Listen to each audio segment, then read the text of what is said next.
Se abre hilo. Análisis, redes y tendencias. Del hashtag a la radio pública.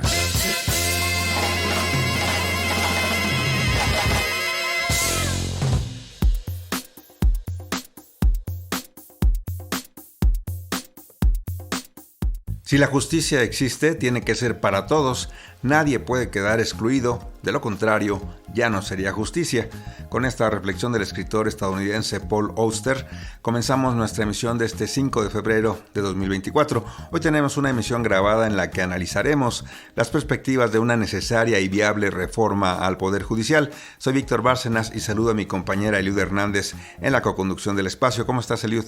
Hola Víctor, muy bien, gracias a las audiencias que se conectan con Se Abre Hilo esta tarde. Efectivamente nos toca analizar las perspectivas de una reforma legal al Poder Judicial en el marco de la propuesta que al respecto envía al Congreso este 5 de febrero el presidente Andrés Manuel López Obrador. Eliud, también analizaremos la posibilidad de que desde dentro, con la llegada de nuevos perfiles e integrantes en el seno de la Suprema Corte de Justicia de la Nación, se produzca la renovación y puesta al día de este Poder Judicial y la manera como viene funcionando. Quédate con nosotros y participa.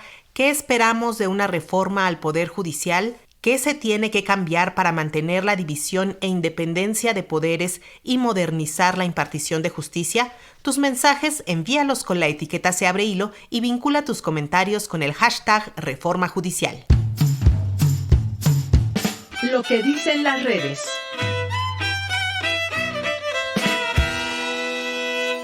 En TikTok, la usuaria Jime Parabeles comentó los alcances que tendrá una reforma legal que posibilite la elección mediante voto directo de los jueces, magistrados y ministros de la Suprema Corte. Escuchemos. La propuesta de Andrés Manuel López Obrador de permitir la elección popular de jueces, magistrados y ministros saldrá publicada este 5 de febrero del 2024.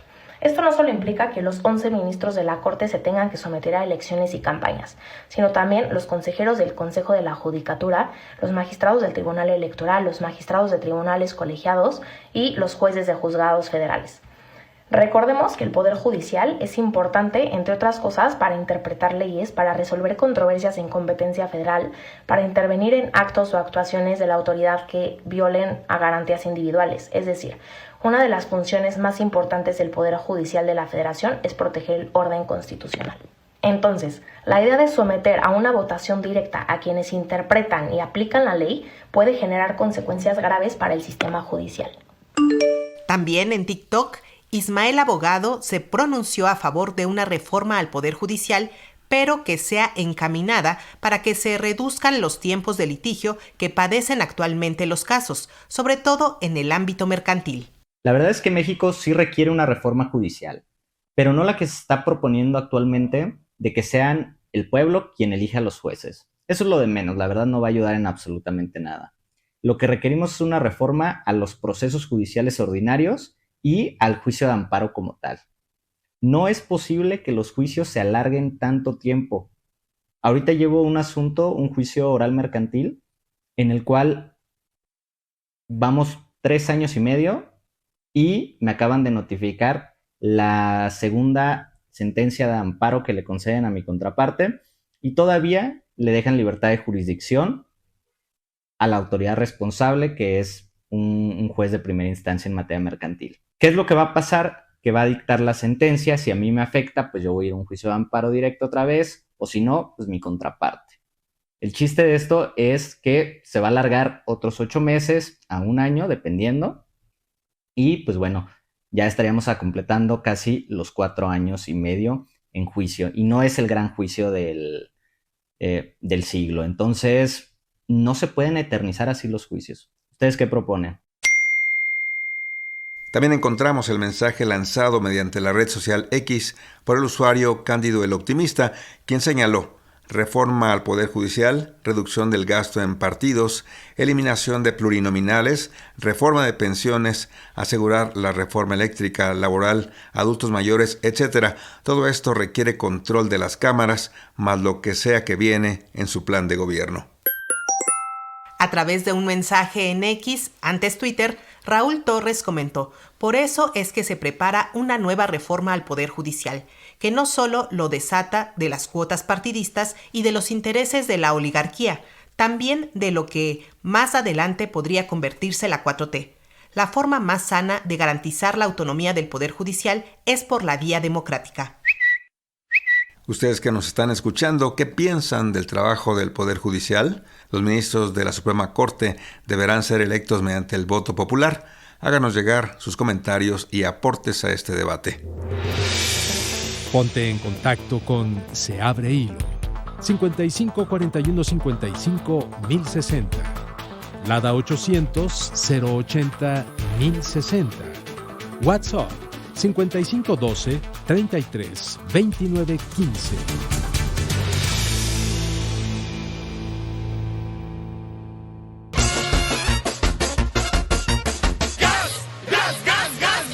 Desenredando nudo.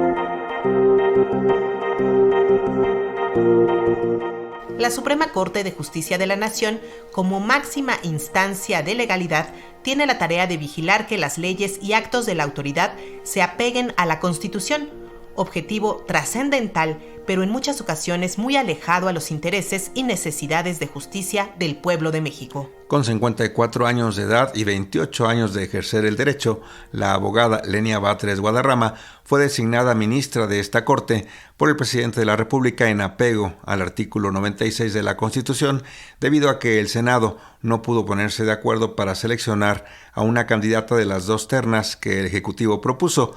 Ella es considerada la ministra del Pueblo. Y esta tarde, en entrevista grabada previamente en Se Abre Hilo de Radio Educación, recibimos a la ministra Lenia Batres Guadarrama. Bienvenida.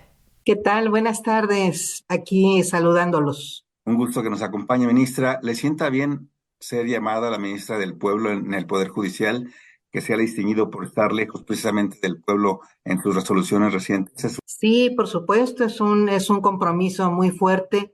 Por supuesto que me llena de honor, de orgullo, pues pensar que puedo ser representante del pueblo en un poder público, y el reto es responder a esa denominación. Usted es la cuarta ministra nombrada en este sexenio y, a decir del presidente López Obrador, pues algunos de los que nombró resultaron más conservadores de lo que hubiera pensado. ¿Cómo preservar sus ideales políticos e ideológicos que justamente están más hacia la izquierda en un cargo de Estado como de esta magnitud? Bueno, pues en primer lugar, las convicciones, cuando son reales, pues se suelen conservar más fácilmente.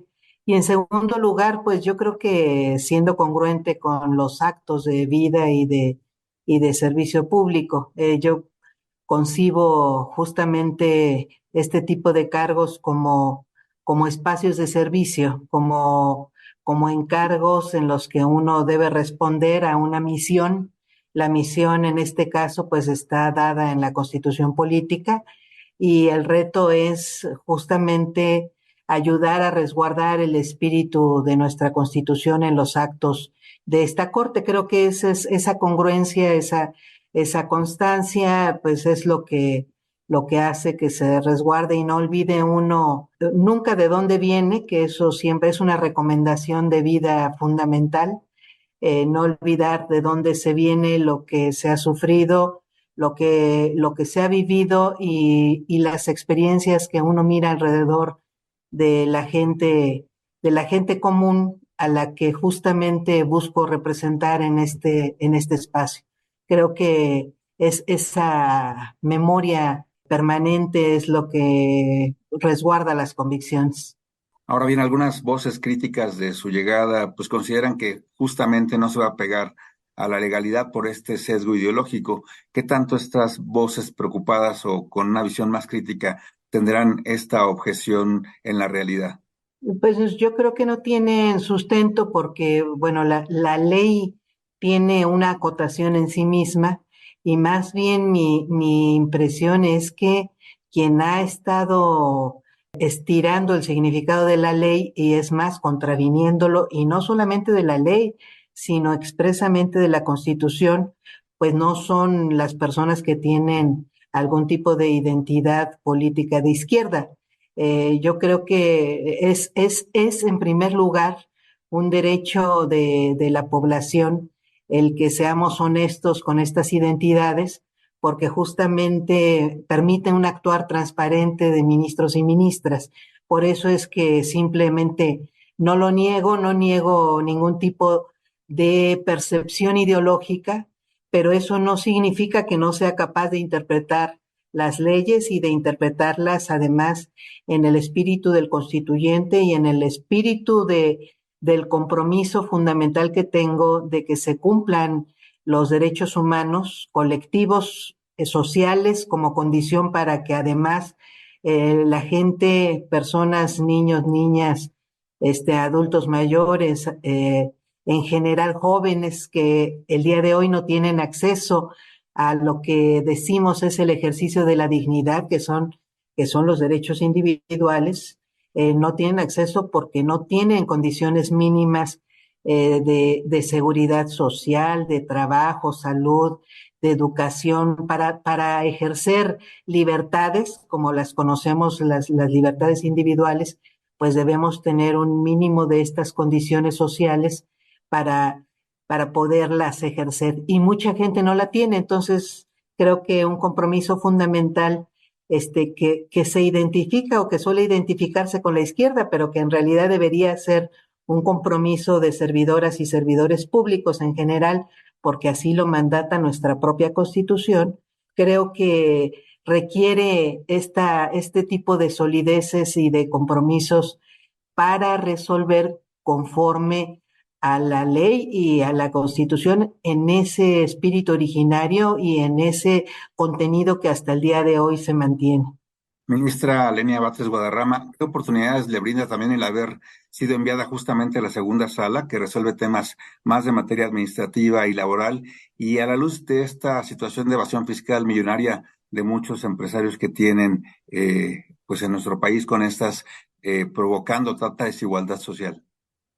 Pues es una oportunidad extraordinaria porque justamente esta sala resuelve actos de gobierno que van dirigidos hacia distintos fines, pero entre otros a fines que tienen relación inmediata con la seguridad social o con el ejercicio y reconocimiento de derechos sociales en varios sentidos. Fundamental, bueno, hasta ahorita nos ha correspondido ya pronunciarnos en temas que tienen que ver con derecho al trabajo, con derecho a la seguridad social. Llegan muchos temas de pensiones aquí y hay una extraordinaria oportunidad incluso para revisar los criterios e irle devolviendo independientemente de lo que se resuelva en el Congreso, si se hacen o no se hacen reformas.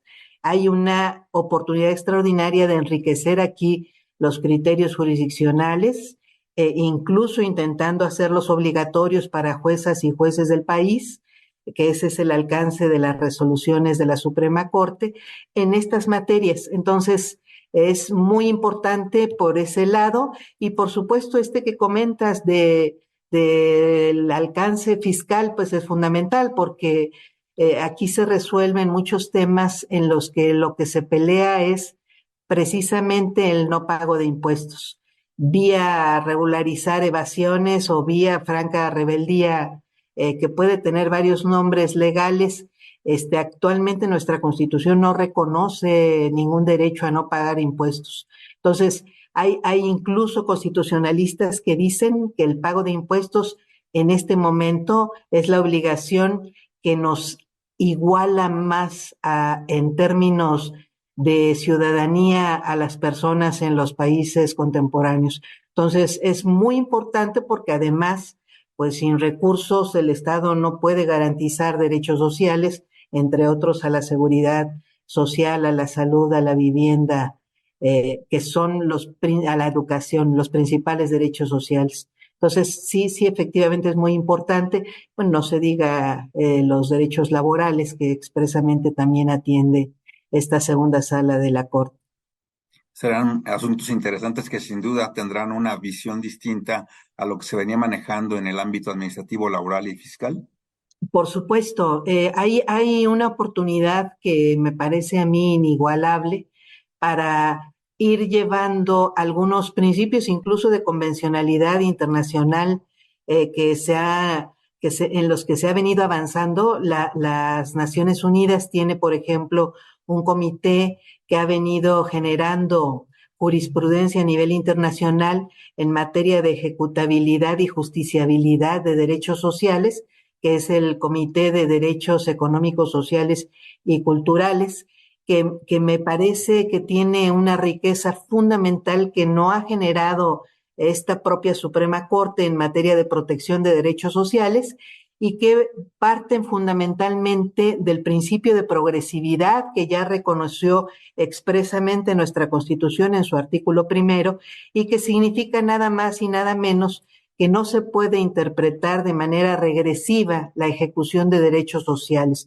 Entonces, cuando ya una colectividad ha tenido el reconocimiento, por ejemplo, del 100% del derecho de percibir el 100% del monto que se recibía de salario, recibirlo como pensión, bueno, pues aquí deberíamos ya ir avanzando hacia esos criterios. Entonces, si tenemos tantos casos en los que se van revisando pensiones en esta corte, pues tenemos una oportunidad inigualable para avanzar en ese sentido, en ese derecho y en todos los demás derechos sociales. Podríamos entonces pensar que en una expectativa la Corte será más justa en el futuro con esta sola discusión más abierta, porque ha habido cuestiones desafortunadas en la misma Corte, como la renuncia y los motivos por los cuales el exministro Eduardo Medina Mora renunció a su cargo.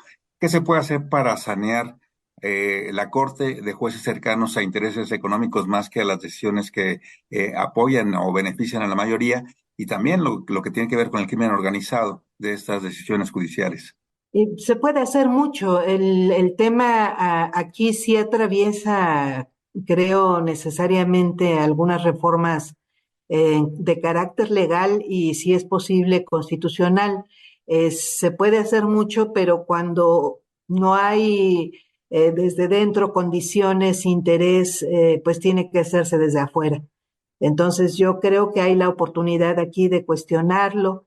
Hay también interés y obviamente se han venido sometiendo a cuestionamiento para la resolución del Consejo de la Judicatura Federal, algunas sanciones de jueces, pero si esa instancia no está funcionando como parecería que no funciona suficientemente al menos, pues tiene que plantearse desde fuera otro tipo de presión, de solución e incluso de iniciativa de modificaciones legales y constitucionales que puedan generar esta forma de garantizar la integración de la Suprema Corte y de las demás instancias jurisdiccionales de una manera que produzcan jueces más justos, jueces menos que por lo menos teman el acercarse a estos intereses ilegítimos,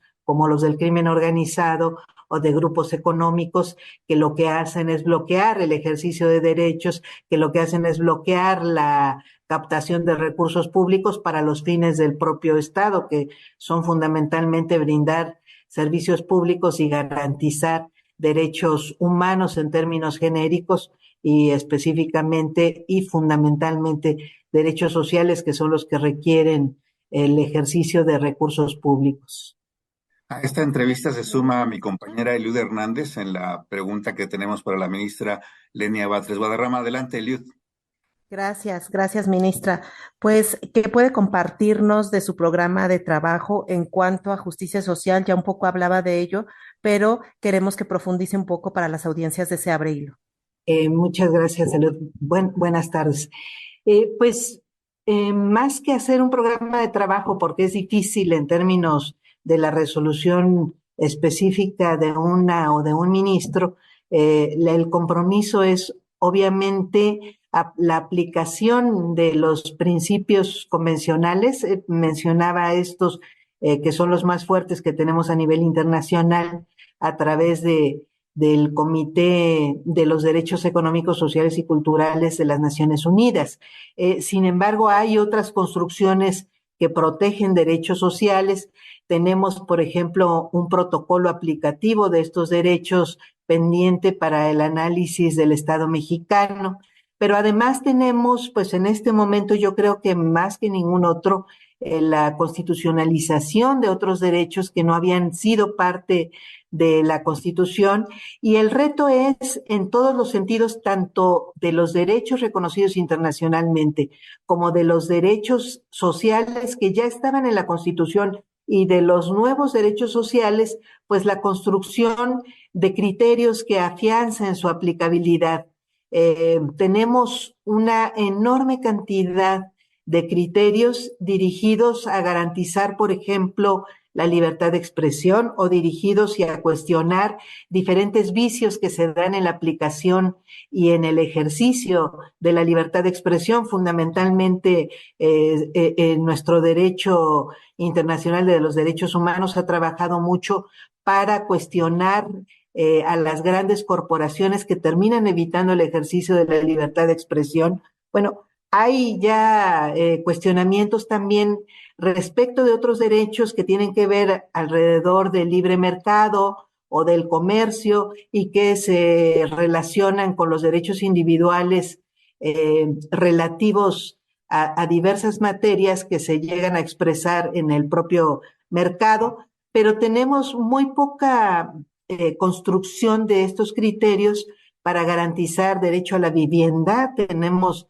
escasísimos criterios, es más, van ligados casi siempre a algún tema muy específico que generó algún juicio, algún tipo de demanda, fundamentalmente de usuarios de IMSS, de ISSSTE, por el Infonavit o por el FOBISTE, pero en términos generales, fuera de ahí, no tenemos criterios dirigidos, por ejemplo, a quien no tiene, a proteger a quien no tiene seguridad social, para proporcionarle o para generarle oportunidades para poder adquirir vivienda a precios asequibles. Hay una serie ya de lineamientos y de características que debe tener el derecho a la vivienda, pero nuestra Corte y en general en el conjunto de jurisprudencias, el conjunto de la doctrina que se genera desde aquí no tiene mucha relación con esos criterios, y entonces va muy lejano. Por ejemplo, me refiero a este derecho a la vivienda. Tenemos quizá más doctrina relacionada con los derechos laborales, porque fue desde el principio y ha sido históricamente, por lo menos desde la Constitución de 1917, mejor trabajada, mejor sustentada, y hay leyes, tenemos varias leyes encaminadas a protegerlo. Así es, ministra. Y precisamente hablando de esta precarización que vive pues mucha de la gente en México, también las y los 11 ministros de la Corte tienen pues una situación quizás de excepción y una situación que usted ha dicho que no es la correcta constitucionalmente hablando. ¿Cómo va el tema de regresar a la tesorería de la Federación el dinero que sobra de su primera quincena, por ejemplo, y su inscripción, por ejemplo, al ISSSTE, que la gente que tenemos derechos laborales tenemos esta garantía de tener también derecho a la salud, pero como usted lo dice, la mayoría que tiene un sueldo y un trabajo precarizado, no? ¿Cómo va esto, ministra? Pues mire, el artículo 127 de nuestra Constitución en su fracción segunda dispone de manera absoluta que el límite salarial de las personas servidoras públicas es el salario del presidente. Esta es una disposición que no impuso el Congreso de la Unión ni el propio presidente en esta administración, sino que se aprobó incluso por consenso. Es decir, se modificó la Constitución por los entonces integrantes del Congreso de la Unión, de todos los partidos políticos, y después por la mayoría de los congresos estatales en el año 2009, es decir, ya hace casi 15 años. Y en 15 años ha habido una enorme resistencia a que se cumpla esa obligación constitucional. De hecho, ha sido en los últimos años que se logró que el Poder Ejecutivo, junto con todas las secretarías de Estado, organismos descentralizados, empresas paraestatales, empresas de participación estatal, cumplieran esta obligación reduciendo los salarios al límite que establece este artículo 127, fracción 2 de nuestra Constitución. También en los últimos años ha sido desde la anterior legislatura apenas que se cumplió en el caso de los senadores, de los diputados y de los funcionarios altos que trabajan en el Congreso de la Unión, porque había centenas de funcionarios que sobrepasaban este límite constitucional. Desafortunadamente, el único poder en el que no se ha logrado que se encauce dentro del límite constitucional el salario, bueno, las remuneraciones, porque así las denomina esta norma constitucional, pues es justamente el poder judicial. Entonces, pues esto es un tema que hemos hecho visible porque no es menor, porque no se puede tener autoridad moral para reclamar el cumplimiento de diversas normas constitucionales, como es el objetivo de una servidora, si no cumple uno mismo la Constitución. Entonces, lo que hice desde el Senado, pues fue informar que estaría cumpliendo, independientemente de lo que resuelvan los órganos de la propia Suprema Corte y del todo el Poder Judicial, su servidora pues estaría cumpliendo con la Constitución, y es lo que he hecho. He cumplido aquí ya un mes de trabajo y hice una devolución de 82,000 pesos. Intenté que más bien los órganos de gobierno de la propia Suprema Corte hicieran la reducción automática para no tener que estar haciendo yo las cuentas de a cuánto corresponden las prestaciones y el ingreso líquido que estaría recibiendo, pero se me informó que no era posible. Solicité mi ingreso al ISSSTE, se me dijo que tampoco era posible porque los ministros estábamos considerados como patrones equivalentes, lo cual me parece sumamente grave porque pues nuestro único patrón debería ser el pueblo mexicano porque somos servidores públicos, no somos patrones nosotros porque no somos empresarios, dueños de empresas, que a su vez podamos estar fijando el salario de otras personas, cumplimos leyes. Justamente por eso el artículo 108 de la Constitución no nos da ninguna característica de patrones, sino de servidores públicos, como todos los directivos de todas las empresas del Estado, como todos los titulares de las secretarías y como los titulares de los otros poderes, diputados federales, senadores, presidente, son servidores públicos y expresamente ministros y ministras de la Suprema Corte de acuerdo con el artículo 108 constitucional. Pero se me dijo que no y en ese sentido no se me podía inscribir al ISSSTE y entonces he tenido que hacer la inscripción voluntaria y pagar la cuota de mi empleador más mi cuota de trabajadora.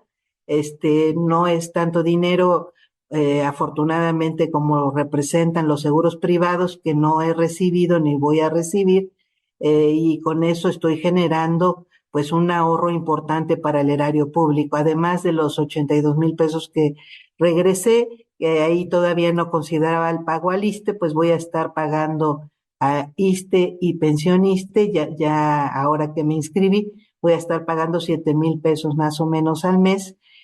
No tiene ninguna relación con los con los cerca de 100,000 pesos que la propia Suprema Corte eroga por ministro por estos 3 seguros privados de vida, de retiro voluntario y de servicios y de gastos médicos mayores que se tienen actualmente inscritos a ministros y ministras. Entonces, creo que es importante pues ir visualizando que no nos retira ninguna dignidad el cumplir con nuestra Constitución, sino que al contrario, pues nos da la oportunidad a que seamos consecuentes y a que demos el ejemplo, pues fundamentalmente como guardianes de la Constitución, que es la principal función que tiene un ministro y una ministra de la Suprema Corte. Estamos concluyendo ya esta charla, esta conversación. ¿Qué retos se enfrenta la Corte en este que ha sido llamado Tiempo de Mujeres? Y tenemos inminencia de que en México, que saldrá de la elección de junio, pues a lo mejor una mujer probablemente nos gobierne. ¿Qué retos se enfrentan las mujeres en esta vida pública? Bueno, aquí en los propios órganos jurisdiccionales hay un reto enorme, porque afortunadamente en las reformas que se hicieron al artículo 4 y que se han hecho también al artículo 41 constitucionales, se ha obligado a que exista paridad en los propios órganos jurisdiccionales. Entonces estamos lejísimos de esta paridad.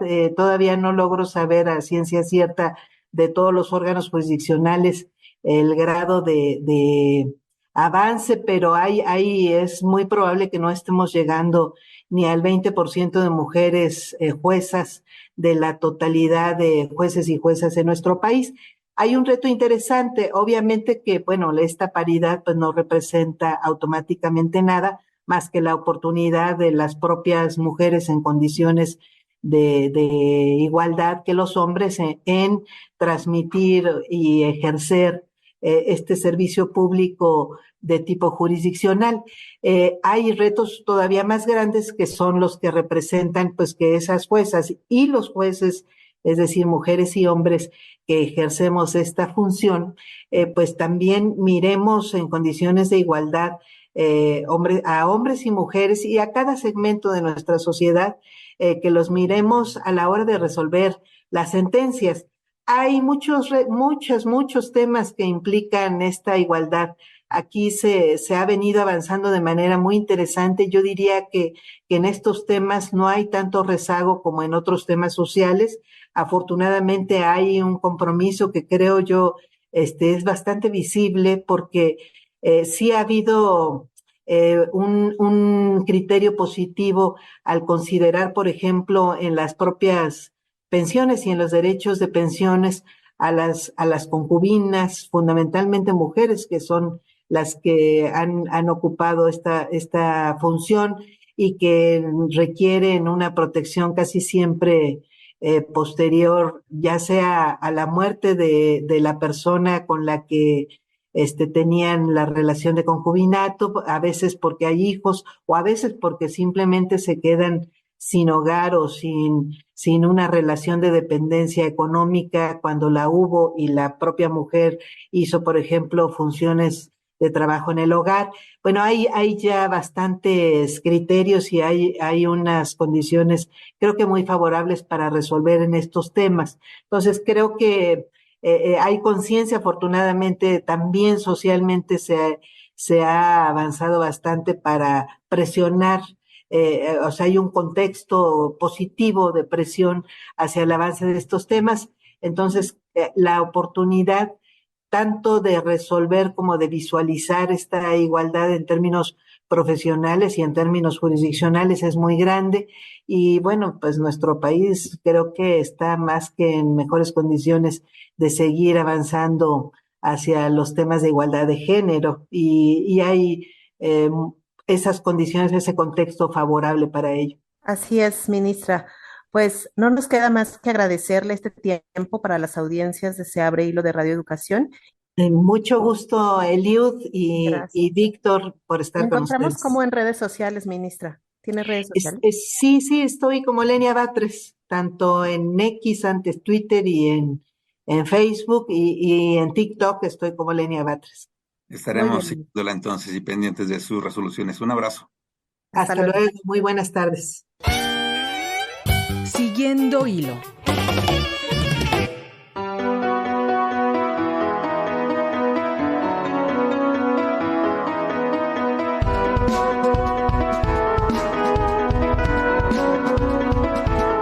La reforma del Poder Judicial ya fue puesta sobre la mesa por el presidente Andrés Manuel López Obrador este 5 de febrero. Es motivada por los gastos excesivos del aparato de justicia, por la imposibilidad de elegir a jueces y magistrados por voto directo y por la evidente ausencia de justicia. Para abordar estos temas presentamos al doctor Julián Atilano Morales. Él es doctor en Sociología, analista político, profesor en la Facultad de Ciencias Políticas y Sociales de la UNAM y también coordinador del Tlatelolco Lab.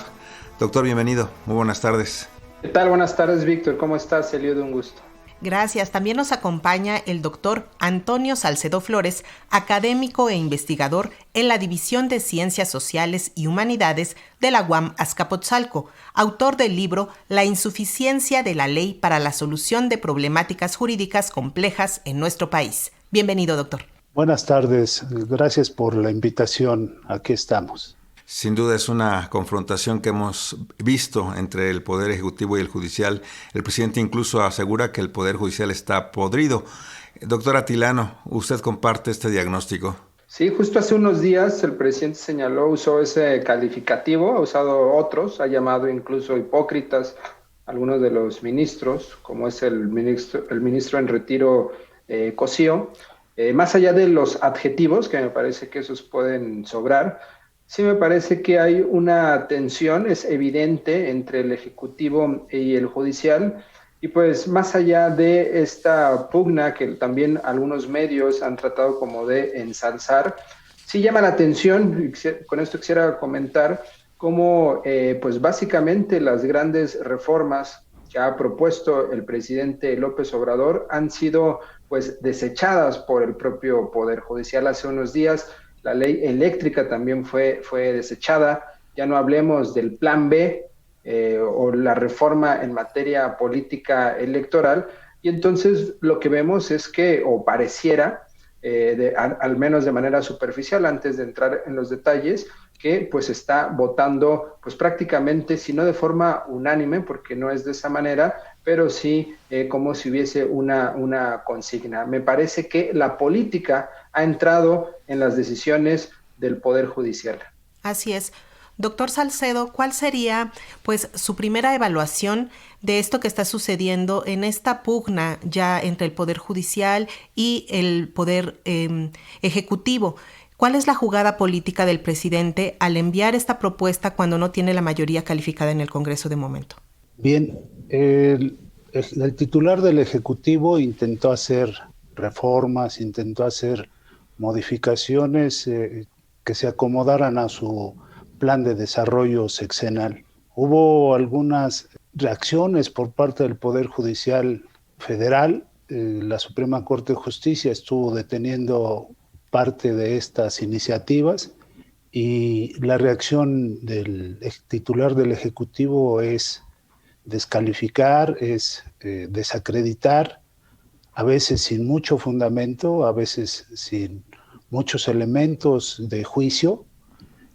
Hay una reacción inmediata, una reacción que se ha hablado de una venganza, de una revancha.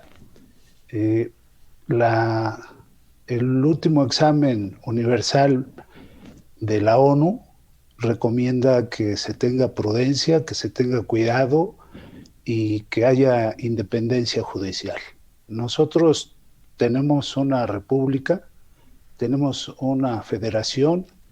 El poder público se divide en tres: ejecutivo, judicial, legislativo, y desde la Constitución de 1856, que ha estado invocando el titular del Ejecutivo para decir que aquella señalaba que los ministros de la Corte serían elegidos popularmente, en esa misma Constitución del 56 se señala que va a haber una división de poderes. Se señala que el titular del Ejecutivo debe facilitar las condiciones para que el judicial cumpla su función. Esta última obligación del presidente se reproduce en la Constitución de 1917 y está vigente. Y parece que no hay esas condiciones favorables para que el judicial pueda cumplir su función, sino que hay un debate, una revancha. Entonces, yo creo que debe ser más sensata la posición de ambos, la posición de la prudencia, porque en medio estamos nosotros. En medio está la ciudadanía y ambos están, tanto el Ejecutivo como el Legislativo y el Judicial, están normados por una Constitución. Esa es mi opinión. Claro.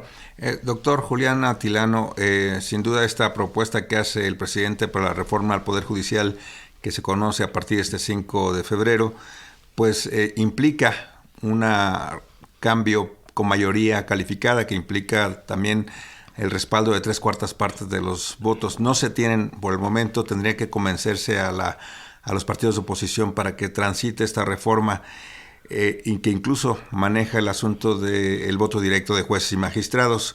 ¿Qué futuro se le ve entonces a esta discusión desde su perspectiva?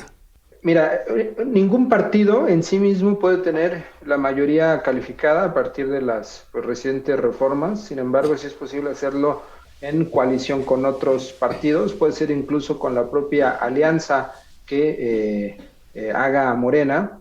A todas luces, me atrevería a decir que pues el partido dominante actual tiene muchas posibilidades de triunfo, y lo que estamos viendo en este momento, que estamos en el momento pues electoral previo a las campañas, pues que sí se está configurando al menos un interés y una búsqueda para conseguir esta mayoría calificada a partir de estas alianzas.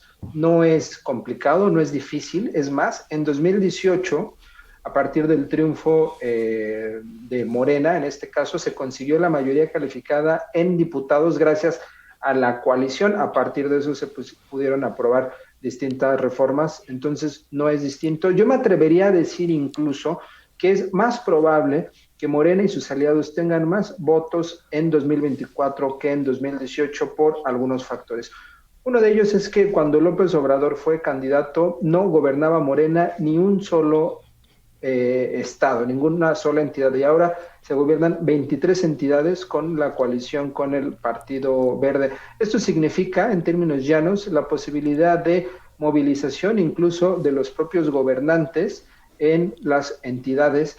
Ahora se están recibiendo 30 millones de personas están recibiendo algún apoyo o beneficio. La popularidad del presidente, si bien no está en su mejor momento como fue cuando recién llegó la elección, que eso es parte del bono democrático, sí está en un número importante. La mayoría de los mexicanos aprueban al presidente. Es decir, hay varios factores que están ahí presentes que pueden hacer que se obtenga el plan C o la mayoría calificada. Será más complicado obviamente en el Senado, pero pues se pueden hacer las alianzas ahí necesarias. Y quisiera rematar esta intervención, Víctor, con lo siguiente. Se está de alguna forma violando también la soberanía del pueblo con estos fallos recientes de la Suprema Corte. Es necesaria no solo la crítica, la autocrítica. No vemos en ningún momento una autocrítica del propio Poder Judicial. Y evidentemente es autónoma, tan es así es que ha votado lo que ha querido de la forma en que ha querido. Faltaba más, pero se ha violado esta soberanía porque también los legisladores son los que han pasado estas reformas, personajes que han sido votados por la mayoría de las mexicanas y los mexicanos, y también se ha rechazado. A ver, hace unos días también, hace varios meses, hace algunos días, Juan Collado ya el proceso que tenía prácticamente lo dejaron en libertad. ¿Qué pasó cuando detienen a García Luna? Semanas después descongelan el dinero que había y se lo regresan a su esposa, sin hablar de todos los narcotraficantes que ha dejado también los jueces. ¿Cuál es la autocrítica de ahí? ¿Cuál es la posibilidad que tiene el soberano, el pueblo, para poder hacer una autocrítica? Es necesaria una reforma judicial, una reforma de justicia, como ha señalado el ministro Saldívar, más allá de entrar en la caricatura de si las personas vamos a poder o no votar directamente a los magistrados, que no es así, habría, supongo, algunos filtros. Sí se necesita que haya un debate consciente respecto a la forma de actuar decimonónica del Poder Judicial. Doctor Salcedo, ¿qué opina usted? ¿Hay autocrítica en el Poder Judicial, sobre todo por el tema, por ejemplo, de la extinción de los fideicomisos, la mayoría de ellos pues canalizados para pagar pensiones complementarias de algunos cuantos trabajadores de ese poder? Sí, yo creo que esto va cambiando. El propio titular del Ejecutivo acaba de nombrar a Leina Batres Guadarrama como ministra. Él propuso y fue confirmada por el Senado a la ministra Esquivel, cuestionada porque el plagio de su tesis, y también nombró y propuso y se le designó a Loreta. Entonces, a Loreta Ortiz. Creo que esto se va conformando. Creo que ahí hay un principio de cambio. Es peligroso que haya una incondicionalidad o una corte ad hoc, una corte a modo de un poder ejecutivo. La Constitución del 56 y la del 17 son precisas de que somos una república y que el poder público se divide en tres, y las dos son enfáticas al señalar, las dos constituciones, que no puede depositarse dos poderes en una corporación o en un individuo. La Carta Democrática de la ONU y la Carta Democrática de la Organización de los Estados Americanos dicen que habrá libertad para las elecciones y que no puede haber una hegemonía y que debe haber libertad para que las minorías se expresen. Entonces, si nosotros tenemos una Corte Nacional que, como fue cuestionado el ministro Saldívar cuando estuvo presidiendo, el ministro Saldívar era muy dispuesto para lo que el Ejecutivo mandaba. Hay un cambio con la ministra Piña y ahí es donde surgen las dificultades. Ahí es porque no pasó la propuesta de Esquivel y luego Piña queda, entonces ahí surge este divorcio entre el Poder Judicial y el Poder Ejecutivo. De aquí tenemos nosotros que es indispensable para una república, quizá para un imperio no, quizá para una monarquía no, quizá para un absolutismo, un totalitarismo, una dictadura, pues no hace falta los contrapesos. Pero una república como lo es México, es indispensable que haya este balance, este equilibrio de poderes para que salgamos adelante. Si no, discute el Ejecutivo y gana el Judicial y nosotros en medio, la ciudadanía está en medio. Lo importante es la ciudadanía. Claro. Quizá sea necesario un cambio, pero una consulta popular, un plebiscito para ver el pueblo qué opina. Se habla de soberanía del pueblo. El poder público está para servirle al pueblo y parece que eso se ha olvidado.